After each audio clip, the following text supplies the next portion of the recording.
Well, hi everyone, Shaun Humphries here. Welcome to All Things Retirement. Well, in this installment, we're going to talk about some estate planning issues. The specific issue we'll talk about is, you've worked very hard for your estate value, your financial assets, real estate property, maybe cottage, recreational property, and you're now beginning to turn your attention to how you can structure your estate to make gifts, bequests, estate distribution through your will to your children.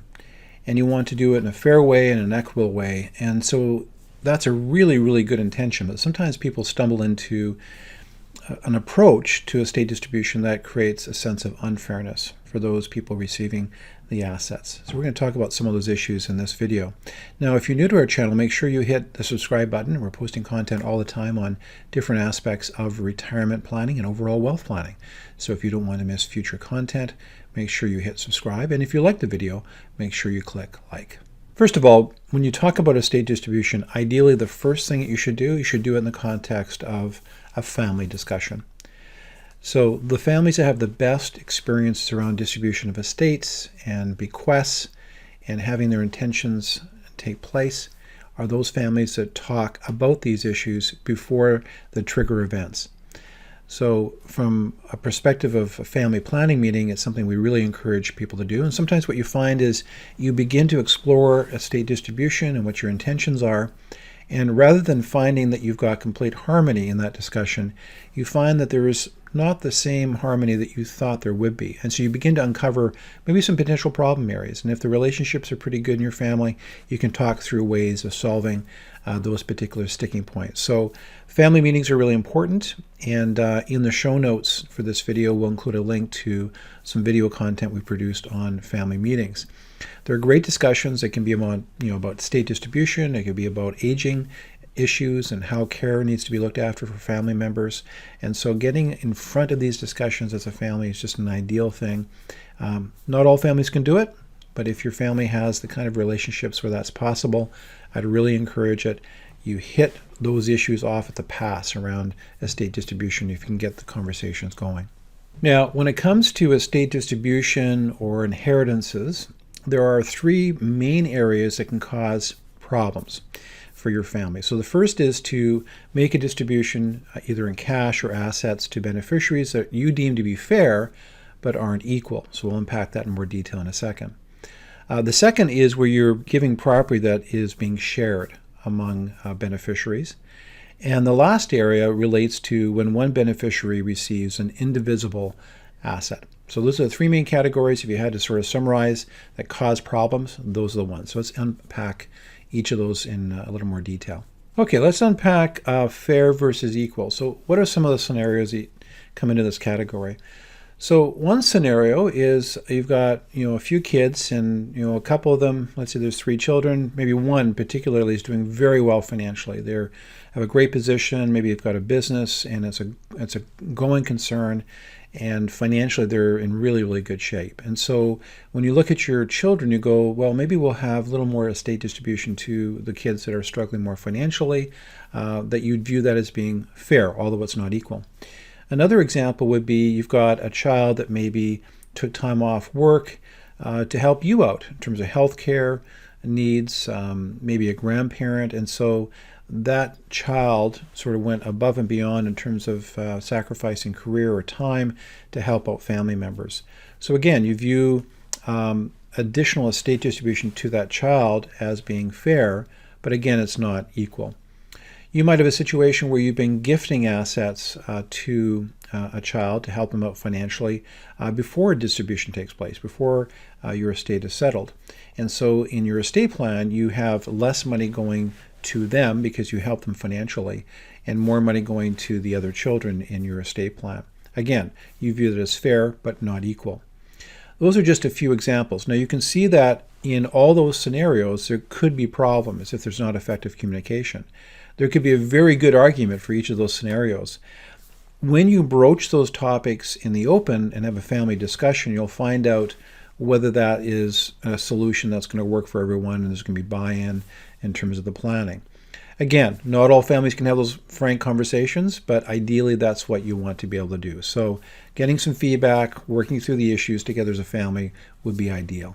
So the next category is sharing a property. So where I live, there's lots of cottage country, and I can tell you this can be a really big area of contention for families. So you've got this legacy asset, the cottage. It gets passed on to surviving children. But lo and behold, not all the kids agree on how they view that property. For some kids, it's got wonderful memories. They want to keep using the property. Other kids, they don't live anywhere close to the property. Even though they have great memories, they're not going to get back to the cottage on a regular basis. They'd rather just sell the cottage, take the proceeds, and do something, could be buy a recreational property close to where they are. So right away, you've got that division. You could have some family members where, okay, now you've got property tax, you've got maintenance, you've got gas for the boat, and now the kids have to share in those costs. And some families can't afford to share in those costs, and other families can't. Okay, so I don't have to unpack this too far for you to obviously underscore the problems with this situation. So again, ideally, you want to have a family meeting and talk through this, because there are different planning strategies you can initiate prior to estate distribution to make sure each of your children's concerns is accommodated. And if ultimately the asset needs to be divided to make sure that it is an equitable, fair plan for the siblings and for your children, then you want to plan that in advance of your estate distribution on your passing. So you don't want to have those conversations debated back and forth. You've passed away, distribution's been done, and now the kids are arguing and not in agreement about how to handle that cottage. So pre-planning is just really, really important area. And again, like I said, if you look at the show notes for this particular video, I've got some resources, some links to resources that will take you to some additional videos, as well as a PDF document that is a good conversation starter for family planning and getting into these really important discussions before estate distribution takes place. So the last area is what happens when an asset will not be shared. So what are some common examples? Probably the most common ones relate to, first of all, a business. You have a business and you've got 3 children. One child is actively involved in the business, and the other 2 children have nothing to do with the business. So how do you create equity in terms of estate distribution in that scenario? Another very common one in our neck of the woods is farm families. You've got a farming operation. Again, one child might be involved in the farming operation. The other kids don't even live anywhere close to the farm. How do you create equity? And then the last example, which is very common, again, gets back to recreational property. Maybe logistically it makes sense for one child to receive that cottage as an example. What do you do to create equity for the other children? So more often than not, it's really taking a look at the balance sheet, your balance sheet, and how to parse off assets to create the equity between each of the beneficiaries. Sometimes families will use permanent insurance. So life insurance can be a very elegant, simple way of creating additional estate value to compensate the other beneficiaries. So particularly when you might have an estate that has a lot of value in the recreational property or the farm or the business, but there may not be a lot of other residual value that would compensate the other children in an equal amount. So in that situation, you could use life insurance as a way of creating equity in the estate distribution. Anyway, those are some of the issues to begin thinking about when it comes to being fair around distribution. You start the topic with a degree of excitement. You want to make sure you do the right thing, and you're trying to create some legacy for your children and future generations. And then the next thing you know, there's a lack of family harmony, or you never knew about it, but you created a situation where it created dissension and conflict for the family. So if you can get ahead of these discussions, think through the implications, get your family involved in the discussions, then it really improves the probability that your estate legacy and inheritance aspirations will come to fruition in the way that you'd like them to. So again, I hope you found the video helpful, and if you don't want to miss future content, make sure you hit the subscribe button. If you like the video, click like. And as well, if you're starting to think about your own retirement plan, either you're 5 years out from retirement or maybe already retired and you want a second opinion on how you're tracking in that area, there's a link that will take you to our website so you can find out how you can get a complimentary retirement planning forecast and review. If you'd like to start a conversation, we would welcome that.